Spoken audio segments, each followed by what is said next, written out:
Bismillahirrahmanirrahim. Assalamualaikum warahmatullahi wabarakatuh. Robbi sholli sodri wa yassirli amri wahlul 'uqdatam min lisani yafqahu qawli. Robbi zidni ilma warzuqni fahma. Kita awali perkuliahan evaluasi pembelajaran olahraga dengan membaca basmalah bersama. Bismillahirrahmanirrahim. Semoga dengan bacaan basmalah tadi kita diberi kemudahan oleh Allah untuk dapat belajar, ya, menuntut ilmu, dan nanti ilmunya barokah atau bertambah, ya. Baik, langsung saja. Pada pertemuan yang kedua kita akan membahas tentang cakupan ataupun ruang lingkup evaluasi pembelajaran khususnya di olahraga. Setelah pada pertemuan yang pertama kemarin kita mengulas tentang apa sih itu evaluasi, apa sih itu evaluasi dalam pembelajaran, dan bagaimana sih evaluasi pembelajaran di olahraga. Langsung saja kita akan menuju evaluasi pembelajaran secara arti, ya. Kalau kemarin evaluasi itu bisa digunakan tidak hanya di pembelajaran. Kalian memberikan contoh beberapa pada pertemuan pertama itu evaluasi pada bidang aktivitas kegiatan ataupun organisasi. Selanjutnya ada juga yang memberikan contoh tentang aktivitas dalam olahraga prestasi. Nah, evaluasi itu menjadi penting apabila evaluasi itu diartikan sebagai tujuan yang harus dicapai supaya nanti dalam mencapai tujuan itu goal setnya itu sesuai dengan apa yang kita inginkan. Jadi kadang kita membuat evaluasi itu menganggap evaluasi itu tidak penting atau dinomorduakan. Padahal pada aktivitas evaluasi menjadi hal kunci atau pokok. Karena apa? Karena kita itu belajar, dalam belajar itu pasti ada hambatan dalam belajar. Sedangkan hambatan dalam belajar itu apabila kita tidak kenal, ya, apabila kita tidak tahu apa saja yang menjadi penghambat kita belajar, maka itu adalah menjadi checkpoint untuk kedepannya supaya nanti kita bisa memperbaiki atau menyempurnakan dari hambatan-hambatan dalam belajar itu. Baik, langsung saja mahasiswa yang saya banggakan semuanya. Jadi dalam proses kegiatan evaluasi itu harus sistematis dan kontinuitas, jadi berkelanjutan. Jadi evaluasi itu tidak hanya serta-merta satu kali evaluasi sudah. Nah, karena apa? Karena dalam ilmu itu adalah selalu ada pembaruan. Jadi ada update informasi, ya. Jadi di bidang penelitian misalkan, ya, kalau dahulu sepak bola itu hanya mengandalkan wasit, ya, sekarang seiring dengan kemajuan bidang teknologi sudah menggunakan asisten wasit, ya, asisten wasit dari VAR, ya. Artinya apa? Artinya evaluasi itu terus dilakukan seiring dengan kemajuan ilmu pengetahuan maupun teknologi dan berkelanjutan terus-menerus. Seterusnya adalah kalau sudah urut berkelanjutan menyeluruh, artinya mencakup semua aspek, ya, baik itu aspek fisik, aspek personal, ya, maupun aspek-aspek yang lain. Seperti apa, Pak, contohnya? Misalkan contohnya adalah menyeluruh itu adalah misalkan kalau di sini evaluasi pembelajaran, taruhlah anak, ya, anak atau peserta didik mengalami hambatan. Jadi apa yang menyebabkan anak ini tidak bisa belajar dengan baik atau nilainya kok jelek atau apa? Nah, itu tidak hanya serta-merta anak itu disalahkan, tetapi kita lihat, coba kita tengok. Bisa karena motivasi belajar. Ya, motivasi belajar itu juga timbul, kita urai lagi misalkan dari rumah misalkan. Ya, jadi moodnya sudah nggak enak di rumah ataupun tidak semangatnya dengan pendidiknya atau gurunya sendiri, ya, tidak semangat ataupun dengan materinya atau penyampaian dengan oleh gurunya, ya. Nah, itu menjadi ataupun kondisinya baru sakit misalkan. Nah, itu menjadi evaluasi juga, ya. Jadi menyeluruh. Selanjutnya adalah penjaminan dan pengendalian. Penjaminan ini artinya adalah kualitas, ya, kualitas untuk di pembelajaran misalkan nilai, ya. Jadi dalam satu kelas taruhlah nilainya rata-rata kalau KKM-nya 70 ketuntasannya, supaya di atas KKM bagaimana? Berarti dia harus diadakan evaluasi ketika kurang dari KKM. Seperti itu. Pengendalian ini yang controlling, artinya mengendalikan apa ya istilahnya tujuan dari pembelajaran itu. Mau dibawa kemana? Dikendalikan. Ya. Misalkan dalam olahraga, sebagai contoh basket, misalkan dalam penilaian ataupun evaluasi shooting ya. Nah, itu 10 kali melakukan, 7 kali masuk, harapannya seperti itu. Tapi bagaimana dengan KKM 7 tadi? Apakah peserta didik mampu? Nah, kita kendalikan. Kalau memang tidak mampu, kita turunkan ya angkanya. Misalkan 6 kali atau 5 kali seperti itu. Jadi kita mengendalikan sesuai dengan apa tadi? Kemampuan ataupun sumber daya dari peserta didik tadi. Nah, nanti dalam evaluasi kita mungkin ternyata sudah mampu ya. Kita naikkan. Nah, itu adalah sistem dari pengendalian tadi. Dan penetapan kualitas, nilai, dan arti sama dengan pengendalian ya. Artinya apa? Pengendalian itu dilakukan untuk penetapan kualitas tadi, kualitas dari peserta didik tadi. Baik, berikutnya adalah dalam menentukan evaluasi pembelajaran, tentu saja ada dokumen yang utama. Artinya apa? Dokumen utama itu adalah bersumber dari kurikulum sebagai suatu sistem. Ya, kita breakdown misalkan dari kurikulum itu banyak ya. Jadi kita langsung breakdown ke teknisnya saja, langsung ke gurunya lewat evaluasi itu adalah mempunyai tujuan. Seperti tadi sebagai contoh tujuannya tadi utamanya apa? Ya, ada yang kualitas, ada yang ingin menempatkan apa ya istilahnya mengetahui hambatan ya, terus ada juga untuk penempatan ya, ada juga untuk pemisahan kelas. Nah, itu ada beberapa tujuan dari evaluasi. Selanjutnya tentang isi atau materi. Evaluasi itu digunakan ya dengan mempertimbangkan cakupan materi ataupun konten. Ya, jadi evaluasi itu dilakukan dengan mempertimbangkan materi ataupun konten. Ya, jadi sebagai contoh di olahraga itu sederhananya kalau kita melakukan evaluasi lompat jauh misalkan. Nah, lompat jauh itu sebagai suatu konten ataupun isi. Jadi kita mempertimbangkan isinya itu. Jadi materi lompat jauh. Kira-kira ujiannya ataupun evaluasinya seperti apa ya untuk lompat jauh. Nah, nanti kita akan menjelaskan ya pada pertemuan selanjutnya tentang cara-cara mengevaluasi. Itu nanti akan lebih paham lagi. Baik, berikutnya adalah proses. Nah, evaluasi ini dilakukan juga dalam proses pembelajaran. Kalau kita lihat di KBM, kegiatan belajar mengajar, evaluasi dalam kegiatan proses ini adalah objektivitas. Ya, objektif itu adalah bukan karena si A, si B, si C, tapi karena si A itu melakukan apa dan bagaimana dan hasilnya bagaimana. Itulah proses. Ya. Biasanya kalau teknik seperti ini, evaluasi proses ini dilakukan dengan metode observasi atau pengamatan langsung. Ya.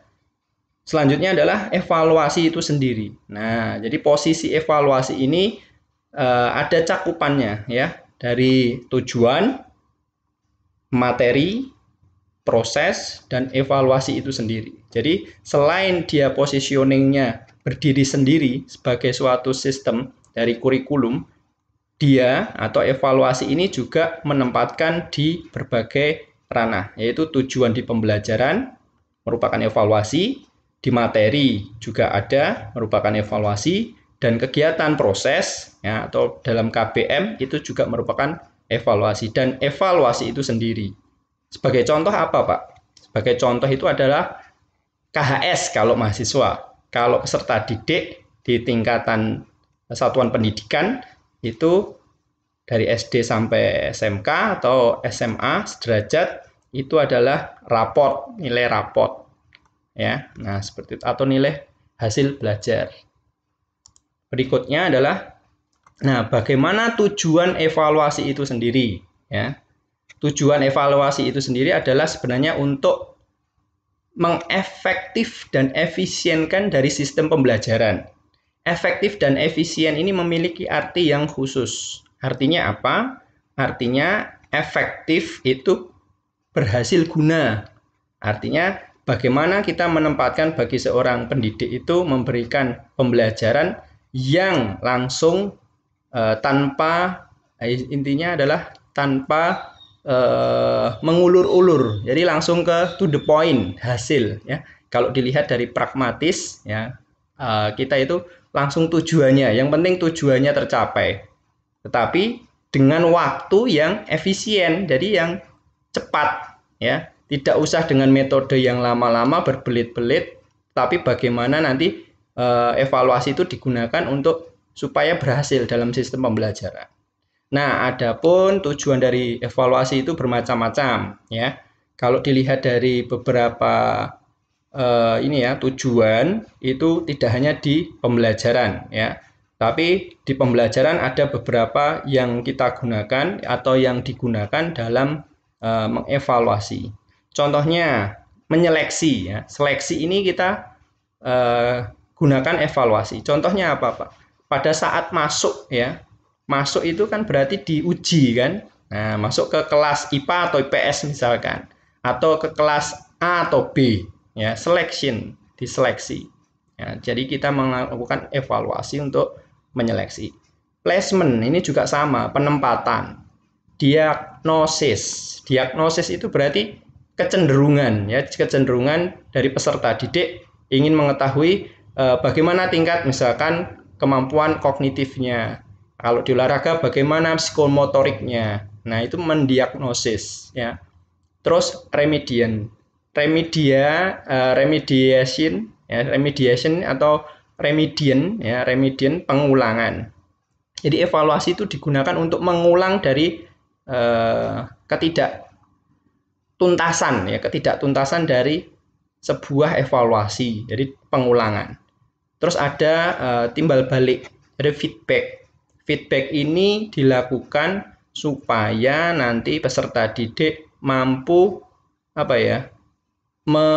mengerti dari apa yang kita lakukan ya di pembelajaran. Kriteria, jadi diberikan kriteria ya. Jadi kriterianya misalkan kita menyusun norma ya. Di sini ada menyusun norma ya.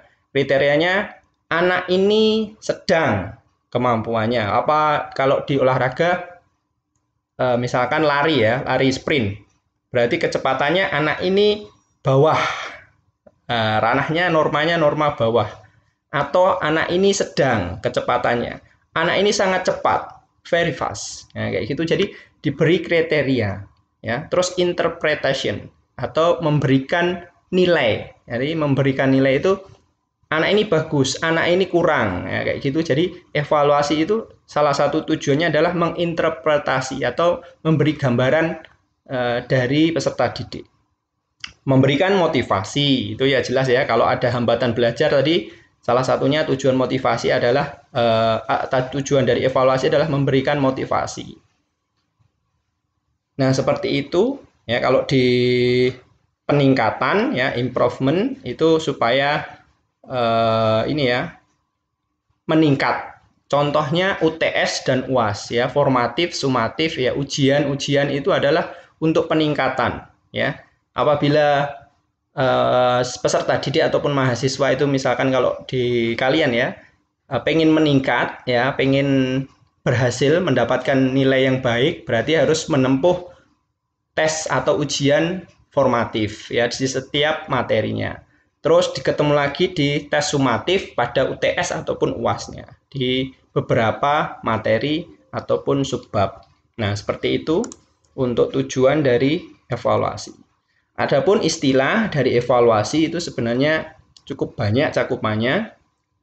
Salah satunya adalah ini, evaluasi. Itu adalah evaluation adalah proses yang sistematis tadi untuk menentukan kualitas ya. Jadi evaluasi sekali lagi adalah proses yang sistematis, artinya benar-benar disengaja dan disusun untuk menentukan kualitas tadi ya.